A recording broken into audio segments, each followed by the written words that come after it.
Rise up!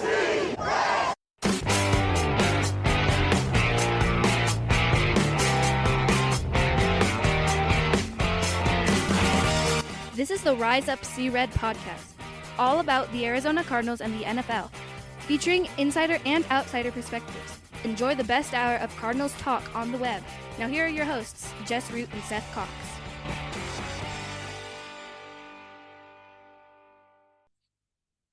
Hello, Arizona Cardinals fans, and welcome to the latest edition of the Rise Up See Red podcast, the best hour of Cardinals talk on the web. I'm your host, Jess Root from CardsWire.com, USA Today's NFL Wire site that covers, of course, your Arizona Cardinals.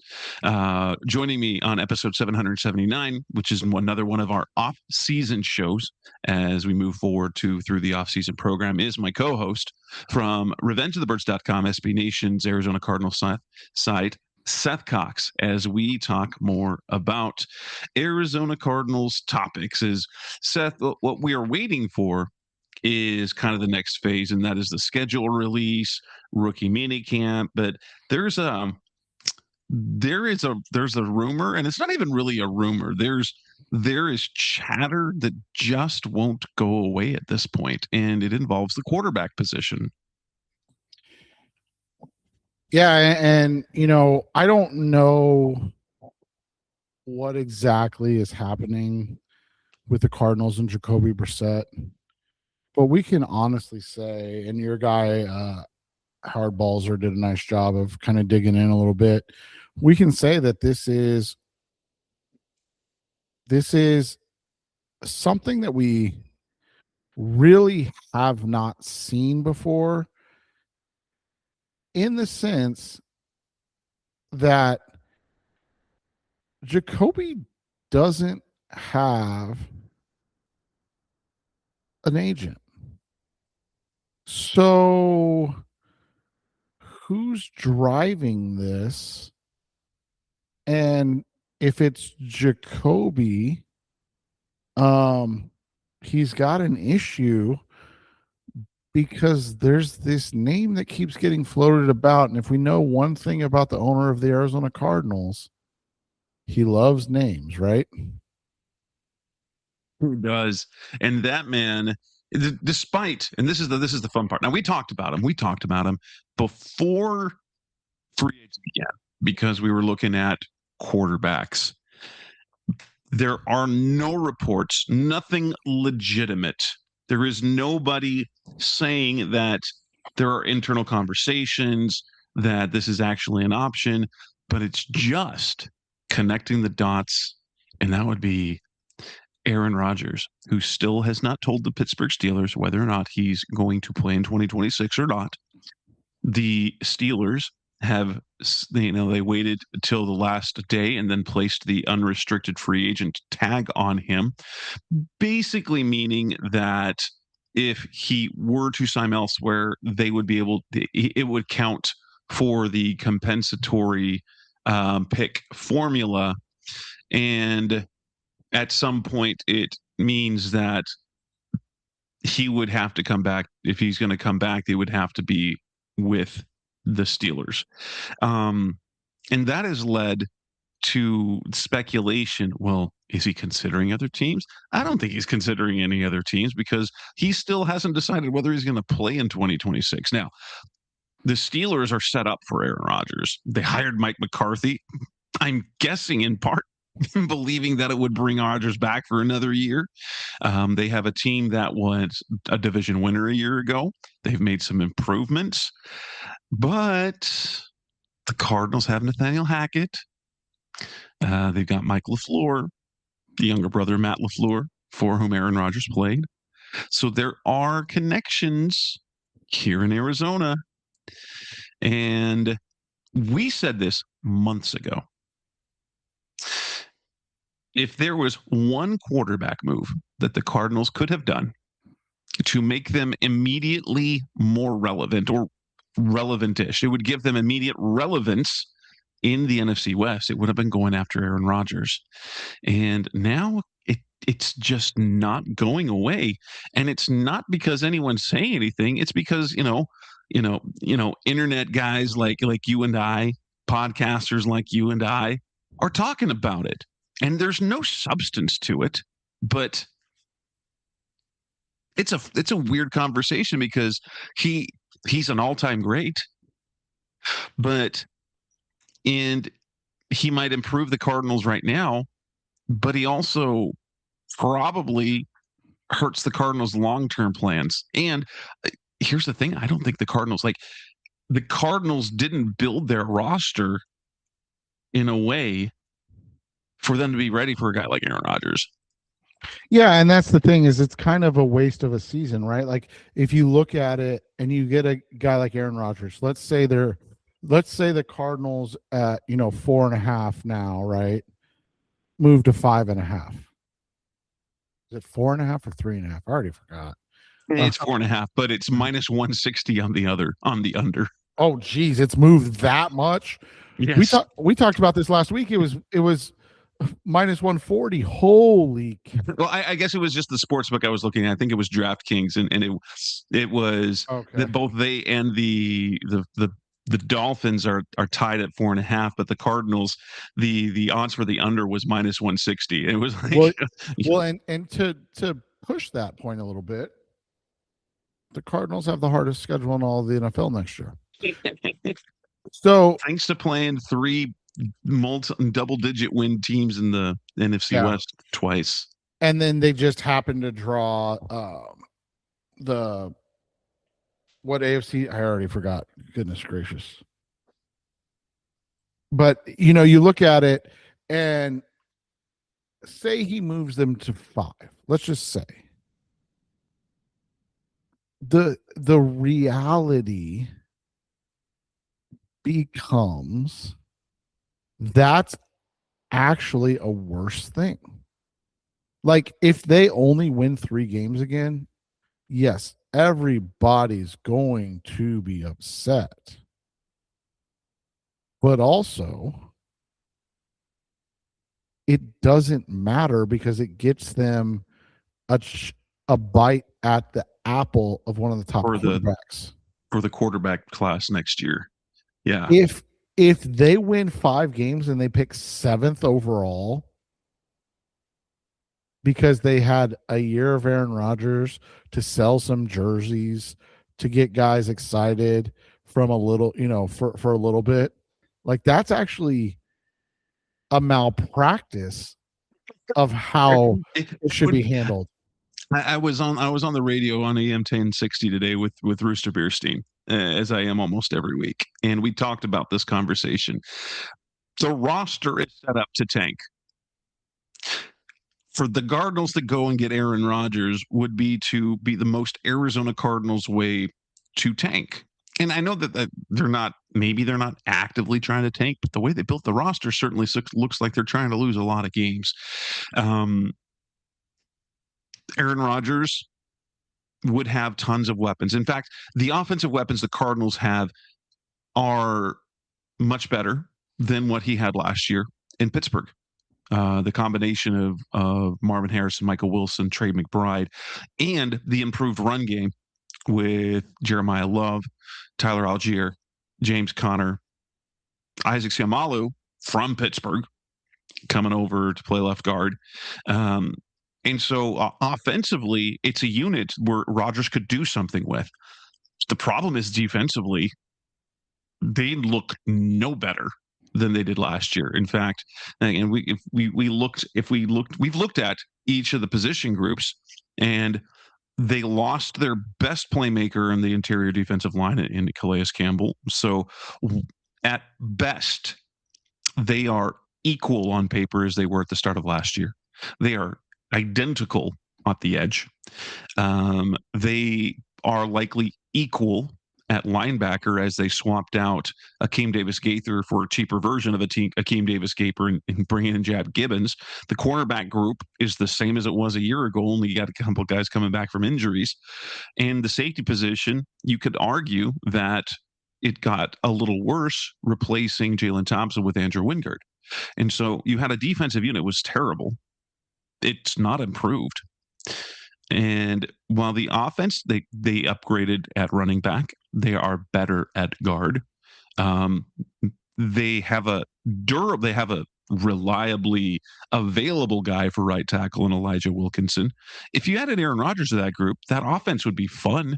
And at least, for Cardinals fans, last year it was an abomination in many ways, and it was bad on the eyes. There was nothing that watching them play with Aaron Rodgers in this group would at least look good for the eyes, and maybe they win 6 games, and that would be even worse.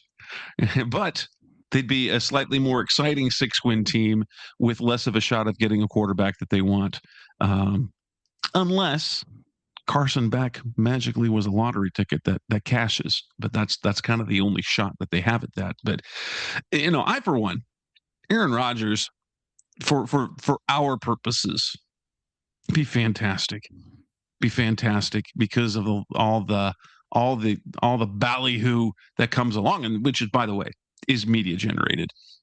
Media is attracted to Aaron Rodgers and everything that he does. As a teammate, he's fantastic. As a player, he's solid.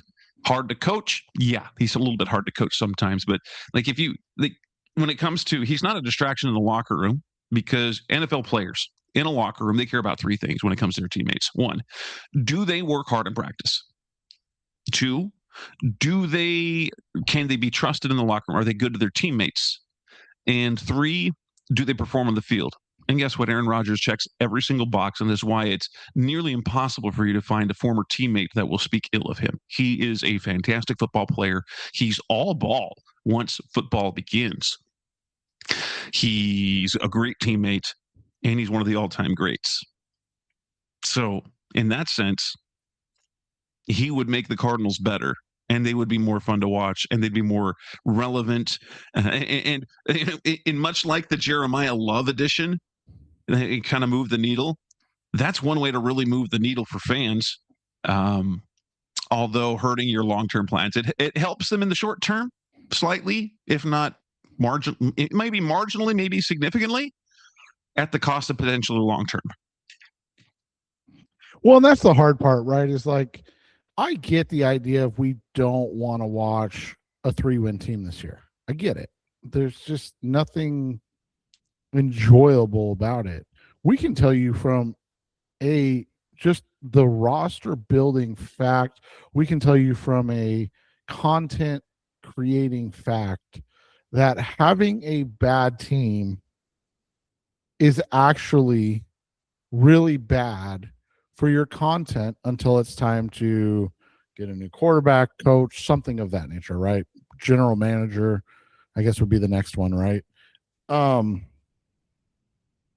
so, like, from, let's just say, the end of September until the beginning of January, our traffic would be in the tank, right? Like, we would just, it would be terrible. We'd have the normal diehards that come to the sites daily. But outside of that, there's just nothing that will draw anything. And so getting an Aaron Rodgers is good for business. And that's what my concern is when it comes to this stuff. And again, the fact that it's probably never going to happen. It is what it is. But there's also this reality that their owner is just a little bit too online all the time. And man, Jeremiyah Love got him 2 weeks of conversation. Carson Beck got him, a little less than a week, but about a week. Whoa, Aaron Rodgers would get him at least a month of off-season talk, and then he'd be someone that people would want to check in on. So it just makes it for the Cardinals really scary, because that's not what we want to see, right? Like if this team was close, as Jess pointed out, if this team wasn't returning the 31st or 30th ranked defense in the NFL. If this team had changed out their defensive coordinator, even, I think you could justify it a little bit more, right? But like the fact that maybe he takes the offense and helps them go from 3 wins to 5 or 6 wins is just, I mean, it's just flat out not worth it. And that's the hard part, right? You know, Michael Bidwell talked about signing a guy like Rodgers earlier in the offseason, or at least showing interest in him early in the offseason, would have matched Bidwell's words when they fired Jonathan Gannon.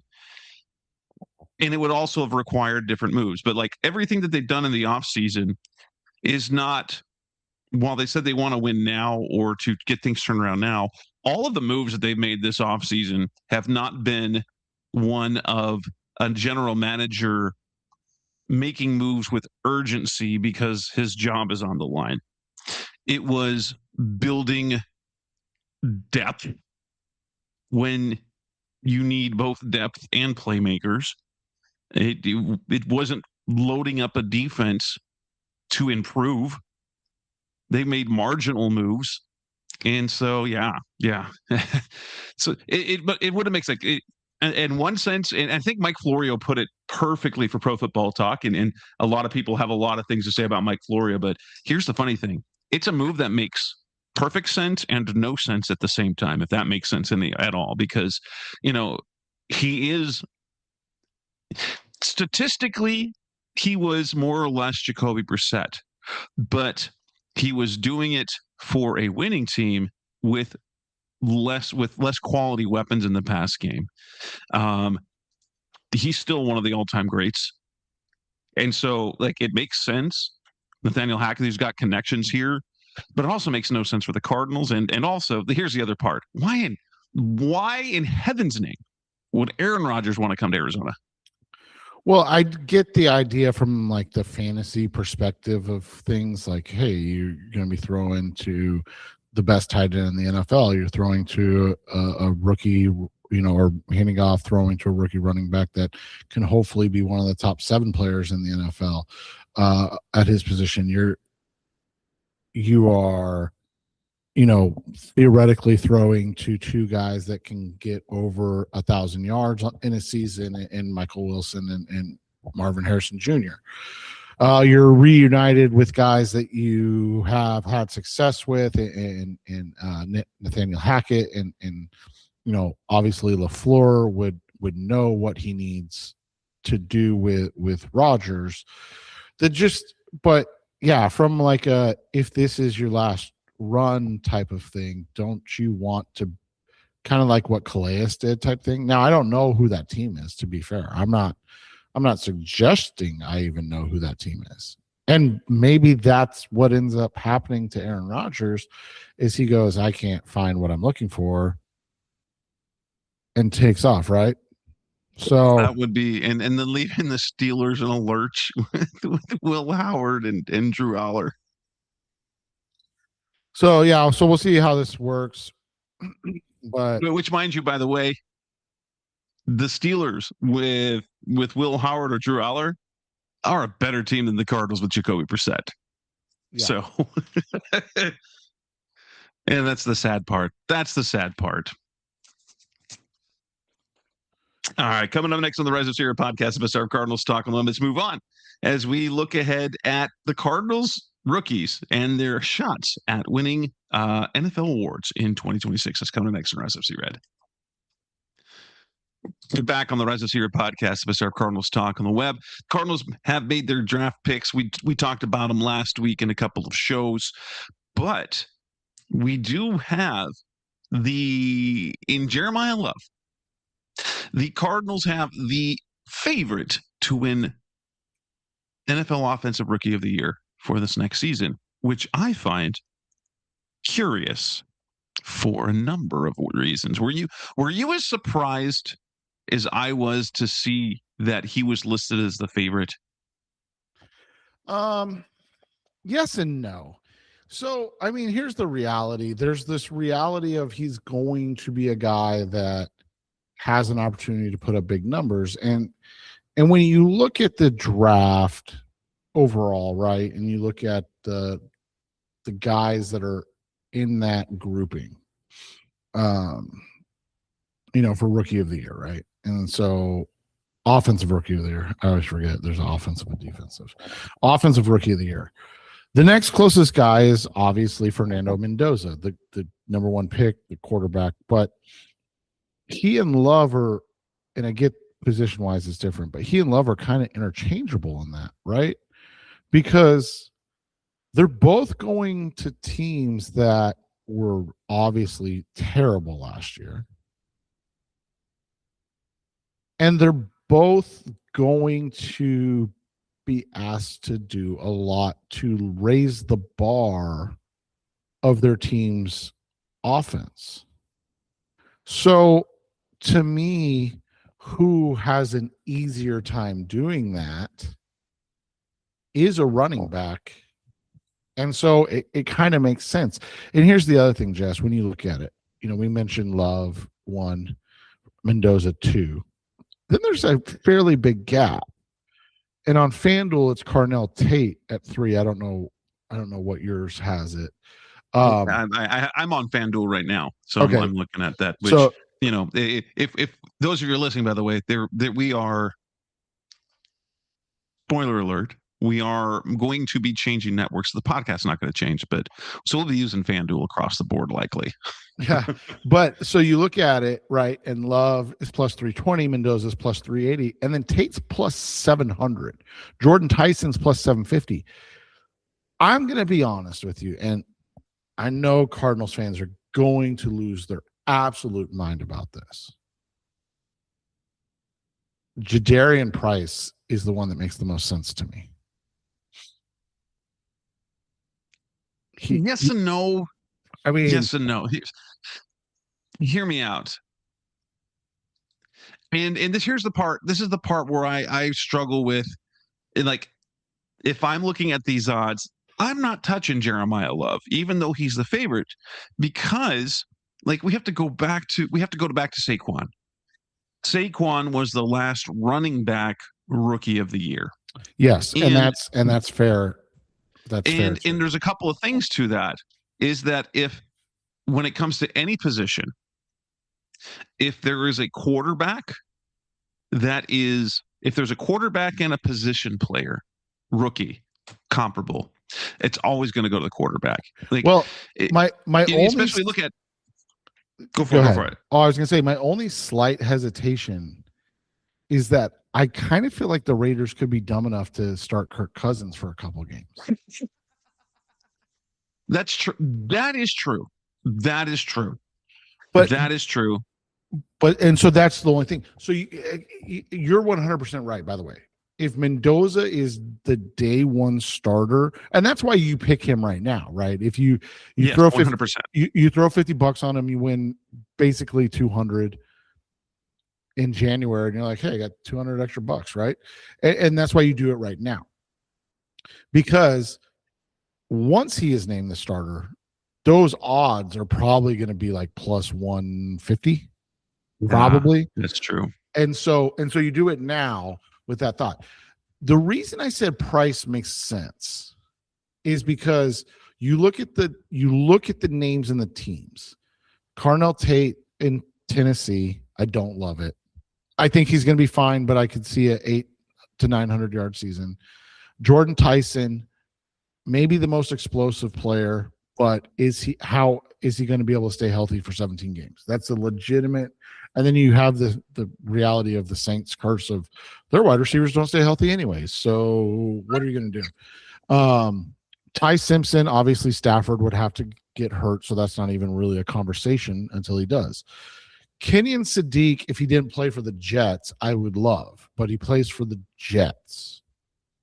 And I don't even know who their quarterback is. Mekhi Lemon is in Philadelphia.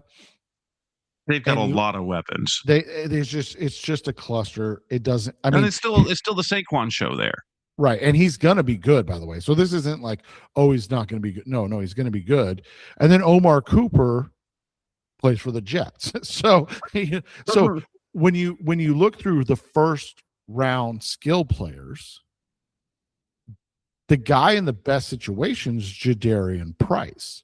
Now we could have a conversation about Dejon Stribling. I just don't believe that anybody that John Lynch drafts from the wide receiver perspective is going to work out. So that's my take on that. And then you look at it like, who are the day two guys? Jeremy Bernard, probably not, right? Like, he's in Pittsburgh. He's going to be fine. But so you really just look at it and you're like, where does it make sense? It's Mendoza. It's Mendoza's to lose if he's the day one starter. But that's why Jeremiyah Love being the favorite actually makes sense, because everybody's just going, Jeremiyah Love's going to get 300 plus touches. You and I have broken this. I know. And you and I have broken that part down. But we're allowed to live in that fantasy right now of he's going to get 300 plus touches. That's the thing. And that's my big point is like, we can talk about it, but here's the thing.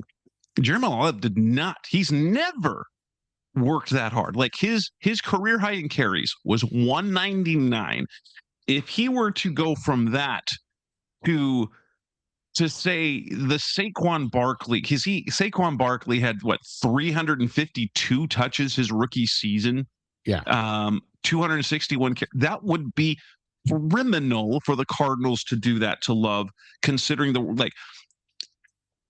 never have had that workload before. 1, 2, that's coming from the college season, which is shorter than the pro season. Honestly, I look at Bijan Robinson's rookie season as kind of how it should be done, because he had 272 total touches and was not rookie of the year. But you look at, because the last two running backs that won offensive rookie of the year were Saquon, and he led the NFL in total yards. Yeah. And massive usage. And then before that it was Alvin Kamara. But that wasn't so much for the running back stuff. He had 81 catches. He had over 1,500 total yards. I personally think that Jeremiyah Love would probably have 1,100 to 1,200 total yards this season and will be very good. By the way, if he has a Bijan Robinson level season as a rookie, fantastic. Dude, 976 yards rushing and 487 yards receiving, just under 1,500 yards from scrimmage. Like, that would be an absurd. Yeah, that his usage is what I expect more. He's going to probably get, if he's used, but that's part of the joy. That's part of the kind of the good thing about having a guy like Tyler Algier and James Conner is they don't have to overload him. They don't have to overload Love. And I see him getting, 230 touches this year, and he's going to have 1,200 total yards. And so he's going to have a really good year. But Tyler Algier is still going to get some carries. And it actually works out. It's bad for Tyler Algier except for the paycheck. Like, Tyler Algier came here thinking he's going to be kind of going to have that lead situation. Now he's getting paid like it, but he won't get the usage. But he knows how to do that role. And so that's why I do not like as much as it's cool to see that he's the favorite, I'm not putting money on that. Mendoza makes sense. And Price, I find also, because he was Love's backup. Like, is he going to be able, and especially the Seahawks and the history with their running backs and durability? I know. Are they going to try and give him the ball 200 times when he's never been a starter? But the problem is who else? I mean, and I don't disagree with that, but they literally have nothing else right now. That's the problem. Because when do you get Zach Charbonnet back? Right? Like it's and so to your point on real quick on Love to kind of like wrap this up. Here's the reality. If you're competing at a high level, which you and I just don't see happening this year, but if you're competing at a high level, then I think Love has to be a large part of that, because that's the only way I can see it happening. But the idea of giving him a Saquon Barkley-like season to win 5 games like the Giants did with Barkley is literally, and by the way, remember, Barkley had those numbers in a 16-game season. Barkley had 352 touches and over 2,000 yards from scrimmage in a 16-game season. And he was also a heavy workload guy in college. That's the other part to that he did that in college as well, as opposed to Jeremiyah Love. Is that's one of the things that's a plus, and it's a positive and a negative. One, he's got fresher legs than a lot of running backs coming out of college, but at the same time, he's also not had the type of workload that like big time superstar running backs get, and you can build him up to that. But also, that's why having Tyler Algier for a roster building purpose, that's actually really good. Oh, that's the part about drafting Love that makes the most sense, is that you've got 2 years to kind of ramp him up to that. Like you said, 250 total touches this year. You flirt with that 300 number a second year. And then he has a Bijan Robinson level third year at 23 years old. And you just look at it and you go, okay. Because here's the thing. And again, you and I've talked about this, but I don't think people just go, oh, you're being negative, and they don't actually listen to the content of what we're saying. And that is, Saquon Barkley came into the NFL, set it on fire with 352 touches in his rookie year. And then he didn't get to 300 touches again until his 5th season because he was always hurt. Yes. And that's a guy that had already been a heavy workload guy. So, like, he had already done that. By the way, he not only didn't get to 300 touches in a season, he did not get back to over 5 yards per touch until he got to Philadelphia. He had 352 touches, 5.8 yards. The next year, he missed 3 games because, again, still a 16-game season. He missed 3 games, had only 269 touches, still was over 5 yards per touch. And then he didn't get over 4.7 yards per touch until he got back to Philadelphia when he had 6. And that's what we have to understand. Those high usage running backs, they are phenomenal. I don't want anybody to think that I'm saying they're not. They are phenomenal. But there's this reality that it's very, very difficult to put together back-to-back seasons like that. Saquon's never done it. Saquon had 2,000 yards from scrimmage as a rookie. He had 2,200 yards from scrimmage in their Super Bowl season. He's never even been – his next highest season is 1,650 yards. Like, it is not a sustainable thing for even the best running backs. Well, and here's another fact about this Cardinals team. Considering how bad this defense is going to be, their desire to run the ball will be thwarted by the fact that they cannot stop people. Well, and that's something that you and I talked about. Like, and again, we're not trying to be negative. The reality of this is there could be something to the idea that Jeremiyah Love is just more effective as a receiver out of the backfield and flexing down into the slot as a rookie than he is as a runner because of Alvin Kamara. He could be like Alvin Kamara his rookie year. Yeah, and so like you look at that, and it's not being negative. It is just looking at the reality that they could really, really struggle to contain teams. I mean, even ardent fans that are super excited about Love are going, oh yeah, they're going to have to score 35 plus a game. Yeah, good luck with that. Now, here's the other part that's fun. What about Carson Beck having what is it, plus 3,000 odds? Yeah. I mean, and by the way, he's in a group. So that's the thing. So we got to Jadarian Price at plus 850, and then you go to Mekhi Lemon at plus 1,200, and then he's just part of a group of plus 3,000 guys. And so that's kind of wild, right? Like, so I don't think that's possible. I don't think it's likely because I think. Well, let's say this, Jess. Let's put a pin in that, and I agree with you 1,000%.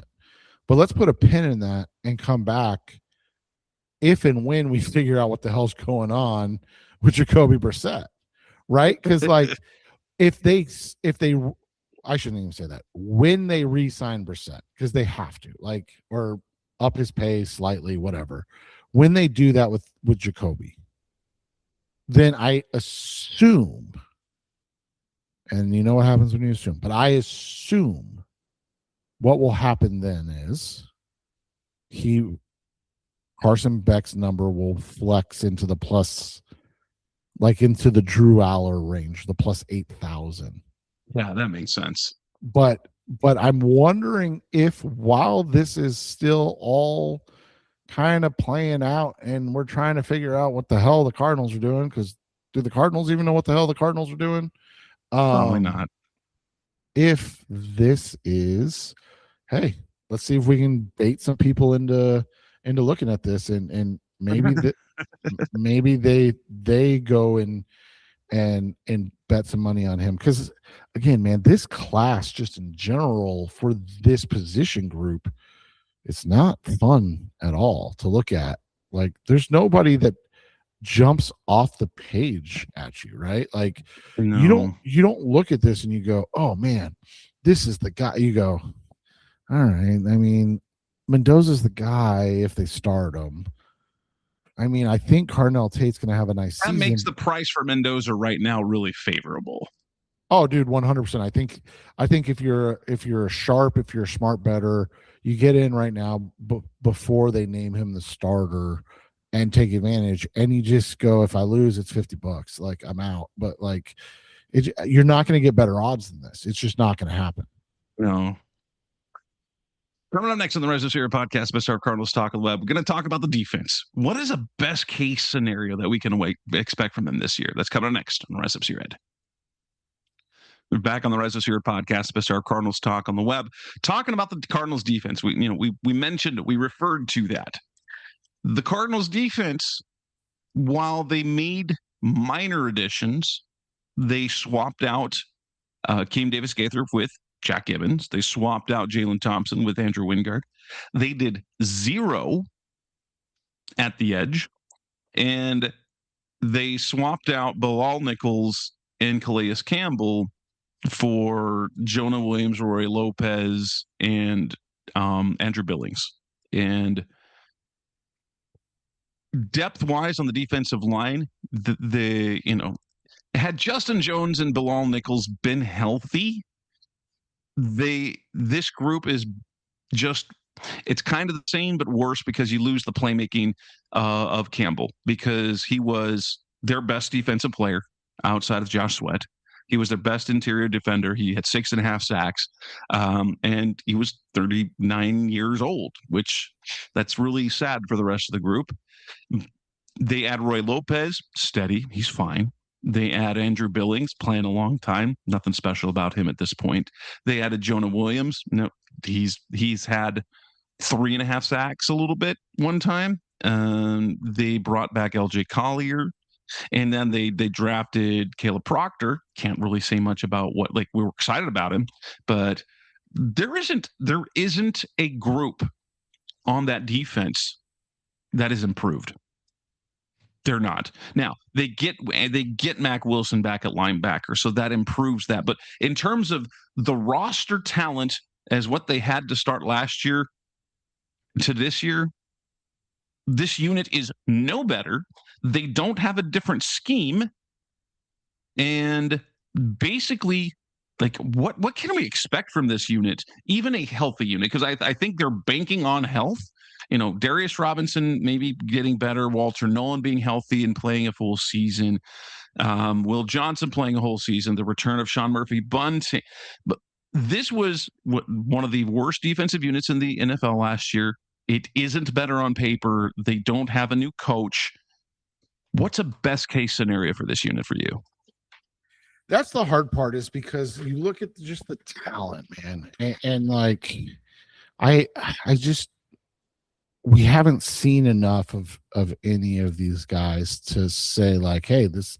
So Walter Nolan in his, time, he looked the part. I mean, you and I can say that without surprisingly so. He was so impactful in limited snaps. But you have to look at a couple things with him. And obviously it was great that he looked the part. Like, you and I are not going to complain about that in the least. But there's this reality, man. There's this reality that you're talking about a guy that was only playing 43% of the snaps when he was playing. So if he's playing 43%, you have to, like, he has to be that effective, and we'll say 15 games. I'm not even going to ask for 17 games. We're going to say 15 games that he's that effective. So who's making the impact the other 57% of the snaps that are played?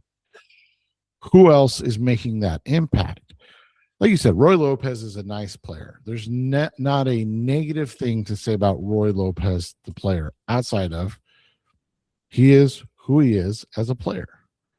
He's a big interior lineman who does a great job of keeping linebackers clean so they can make plays. Jess, in his best season, which most people would say was last year, he played 39% of the snaps.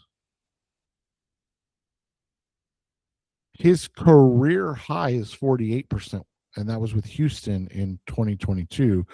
And by the way, he's improved a lot, so I don't want this to be taken the wrong way, but that was not a team that you should, want to be like in any stretch of the imagination.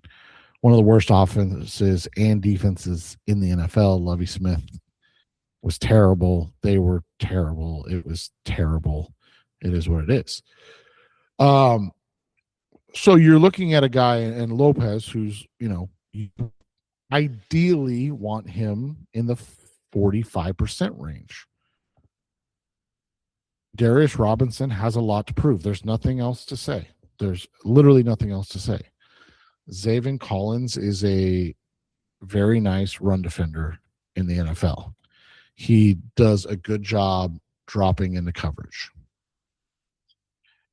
If that's your second best outside linebacker, you're probably in a lot of trouble.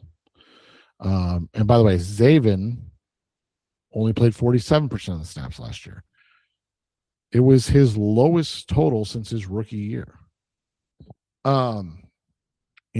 We got questions on Cody Simon. He was, just spelled it out. He got the green dot, and the defense went from bad to basically not even out there. Mac Wilson's a guy that people love. He's a guy that, is passionate about being an Arizona Cardinal. He He does the socials, and people love that about him. I don't know if we can say he's been good. His career best season was his first year in Arizona.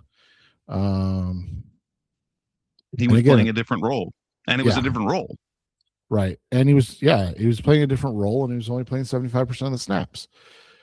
He struggled last year as the guy.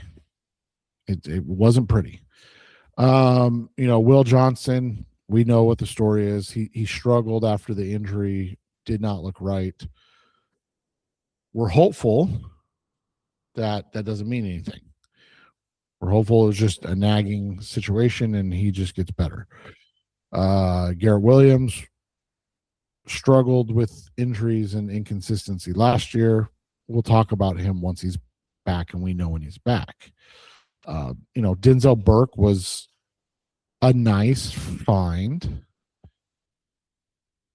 and played extremely well for a 5th-round pick. That's not necessarily the guy you want as your other starting corner in the NFL. Maybe he develops and he gets there, but it wasn't like he was exactly locked down while he was out there. He did make plays. He did make plays, and they do get Star Thomas back. They get Sean Murphy Bunting back. That's a plus. That's a plus. Even though the fans were not big on Sean Murphy Bunting 2 years ago, but he's an above average cornerback in the NFL, and that is something. I think his presence gives you less stress in terms of if Will Johnson goes down. And I'm not saying you're like, oh, we're cool, we got Sean Murphy Bunting, but you're like, it's better than what we had last year. And then you look at the who safety knows with situation. Max Melton is is he in the doghouse still, or did Burke's play just force Melton off the field? Like there's two different ways to look at it that way. Right. Burke was playing well enough that they couldn't take him off the field, or was Melton? Did they not trust him as much? Well, and then there's the next conversation we have to have, Jess, and that's that if you subscribe to Pro Football Focus's grades, which you and I do not, so I think we're not trying to be overreactive or anything. We're just giving the details of the situation. But if you subscribe to PFF, Budda Baker had his worst season as a pro last year, and it wasn't particularly close. And we've had this conversation about a 30-year-old, undersized, insanely physical, kamikaze type safety who has been, borderline Hall of Fame worthy in his career. It's, again, we're not saying like he's done, but he did have his worst season as a pro. If you subscribe to that. Now, we can also say that the defense as a whole was maybe the worst defense he's been on since he's been a pro. So is it a chicken egg situation? We'll find out hopefully this year. That all being said, we spell it out. There's more questions than answers about the defense. And I think that's why when people are like, oh, you're just being negative, it's like, no, we have a lot of questions. Like people are like, oh, they're getting all these guys back from injury. Well, it's like, well, most of the time, consistently injured players stay injured. They don't just magically get healthy. We are hopeful that Darius Robinson turns a corner from a talent standpoint. We are hopeful that Cody Simon was just on a terrible defense and got thrown to the sharks and couldn't swim, and we saw what happened. We were hopeful that Josh Sweat finds out how to tackle or make a play in the fourth quarter of a game. We are hopeful that Will Johnson stays healthy. These are all things that we're hopeful for, but you can't just say, well, they're going to be better because they're going to be healthy. We don't know that. We don't know that they're going to be healthy. And then the guys that have been injured have never played a full season and played well for a full season. So we don't know what they're going to look like for 17 games. Like, we just don't. And like you said, when your additions to the third worst defense in the NFL are a run-stopping 39% usage nose tackle and a backup linebacker and a backup safety, you're not exactly going, oh, yeah, I see the vision. Like, with the offense, we can see the vision, right? Like, get it to the point where you just get one of the best quarterback available in 2027, and you should be ready. You've completed the puzzle, right? You've completed that puzzle. The defense, I don't even know what the pieces to this puzzle are right now, man. Like, I'm genuinely not trying to be disrespectful, but like, outside of Josh Sweat and Buddha because of reputation, what player starts on another roster? I mean, we can definitely say Walter Nolan. We can say if Walter Nolan is healthy, he would start for probably 28, 29 teams. But outside of that, we have more questions than answers. It doesn't mean they're going to be bad, by the way. Like, I think that's the part that you and I have been getting crap for. We're not saying they're going to be bad. We just want to see that they actually are good before we go, oh, yeah, they didn't need to do anything on the defense because, you know, they basically get eight new players this year. Well, they get remember players. The beginning of last year, they were good in low leverage situations. The second that it mattered, they weren't good. And you sent me this stat from last year, 3-and-outs. They were the second worst team at forcing 3-and-outs last year, 13.9%. But as statistically, they were at the bottom of the barrel for almost every statistical, defensive metric you could have. And my question is, how much better are they this year? I mean, they're not going to be good. I don't think they're going to be even average, but can they move to out of the bottom third? Can they move out of the bottom 5 at least? Can they be a slightly below average defense? Can they be in the 20 to 23 range? And if they are, well, maybe they won't be as bad as we thought. Well, and Jess, here's the other thing too. When you look at the teams that were bad, right, in that list, you look at it and you go, okay, what did they do? Right? You go, oh, okay, the Baltimore Ravens, they brought in a young defensive coach.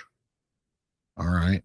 The New Orleans Saints, they didn't do anything. That's why people think that they're going to be bad again on defense. That's a fair, so that's the thing. It's not a Cardinals specific thing when people go, oh, they're going to be bad again. It's they didn't do anything to improve, so I'm not going to buy that they improved, right? Like, that's the thing. When you look at the Indianapolis Colts, they brought in 7 new starters, potentially 7. That's trying to remake the defense. It doesn't mean it's going to work, by the way. Does not mean in the least it's going to work. But they brought in 7 guys to try to fix it. And that's what teams that were terrible on one side of the ball try to do. They try to fix it. The Giants brought in 6 new players, 6 new starters, and John Harbaugh. Like, that's where Jess and I's concern is. when people go, well, they don't really need to do anything because they invested so much last offseason.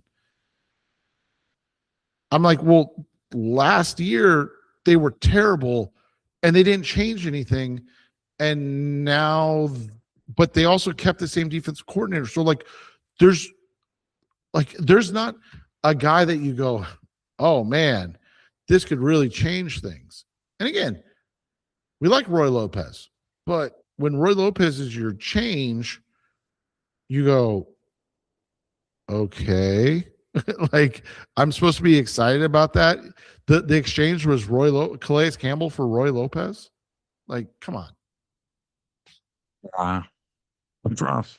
That's rough. So let's hope that they are better. Well, let's hope that they're healthy first. Let's hope that they stay healthy and 100%. That they are. If they, like we want them. We want them to be better. It's just hard to think. Like you're looking at it. What was the plan? Because they didn't look like the way they made their defensive moves this offseason was that they were shoring up the back end of the roster, like adding guys who could be placeholders. So it didn't look like they were making moves to make drastic improvements this year. Or maybe Monty was told, hey, you got to stop just throwing money at the defense if it's not going to get better. And they're what's going to be tough, they're leaning on their young players now. They're like up front. They need Jordan Birch to get improved. They need Darius Robinson to improve. They need Walter Nolan to stay healthy and look like he did last year. They need Will Johnson to be good because they didn't do anything around them to make what's around them better. And so, have they developed young defensive players thus far in 3 seasons? We haven't seen it. But maybe this is the year that changes. But yeah, it's hard to be optimistic about the defense. But at least there is health to start. And with that, we can wrap up this edition of the Rise This Year podcast, Mr. Cardinals Talk on the Web, and we'll have more topics coming up. I'm sure Aaron Rodgers will continue to be a topic of conversation. Interesting thing that I was looking at on FanDuel, maybe we can talk about it, is still the odds is that Jacoby Brissett's still the odds on favorite to start it for week 1 at -330 odds, but that's a different day to conversation. But until then, Seth and I will be back probably later this week. And until then, I'm Seth. That's Seth Cox. I'm Jess Root. I'm not Seth Cox. Thanks for listening as always. We'll be back again soon. Thanks for listening to the latest edition of the Rise Up, See Red podcast. Listen to previous episodes and subscribe to the show on Apple Podcasts, Stitcher Radio, Audioboom, or many other podcast platforms so shows are delivered directly to your mobile device. Please give the show a 5-star rating and always support the sponsors who support the show. We'll be back soon for the best hour of Cardinals talk on the web. Rise up, Red Sea, be Red, See Red, and of course, Rise Up, See Red.